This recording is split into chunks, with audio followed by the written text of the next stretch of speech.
Palagay ko naman hindi na kailangan ako sumama sa kampanya nila dahil alam na ng taong bayan at alam na ng buong bansa na kailangan nila baguhin ang muka ng ating gobyerno at alam nila na kailangan nilang iboto 10 doon sa mga kandidato na yon.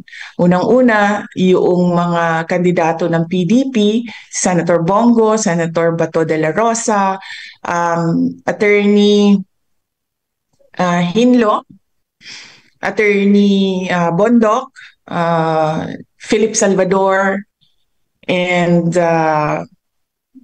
Vic meron pang Rodriguez, ma'am. isa. Vic Rodriguez, ma'am. Vic Rodriguez. Rodriguez is a guest candidate of PDP. So meron pa tayong isang PDP senator.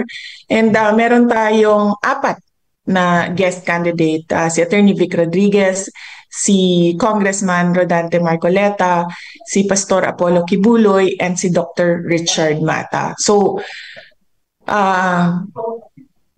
hindi ko yun nga siguro ang dahilan kung bakit inalis or ginawa ng extraordinary rendition ang dating Pangulo dahil mukhang magba-block voting ang buong Pilipinas sa 10 senador. Ma'am, may estimated date po ba kayo na uuwi kayo sa Pilipinas? Number 2, how much po gagastusin ng pamilya ninyo sa legal defense ni former President Duterte? Number 3, are you going to join na po ba the rallies of the PDP laban coming forward pag bumalik po kayo dito sa Pilipinas? Yun lang po, ma'am. Unang-una, hindi ko pa, meron akong return ticket dahil sa April yon. Dahil kailangan kasi required siya bago ka makaalis ay meron kang return ticket. So meron akong return ticket sa April.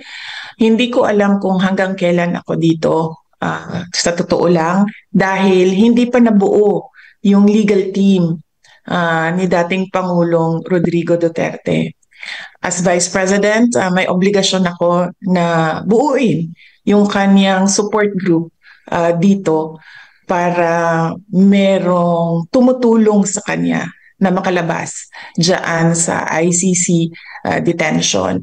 Pangalawa, magkano ang gastos ng pamilya namin sa kaso ni Pangulong Rodrigo Duterte sa ICC?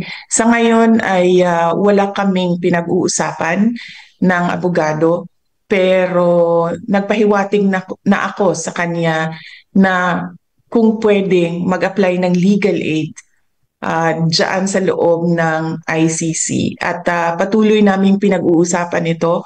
Kahapon may meeting kami, hindi namin na take up ang topic ng budget. Pero alam niya dahil noong isang araw ay sinabihan ko na siya na malaki ang posibilidad na mag-apply kami ng legal aid at hindi ito privately funded case.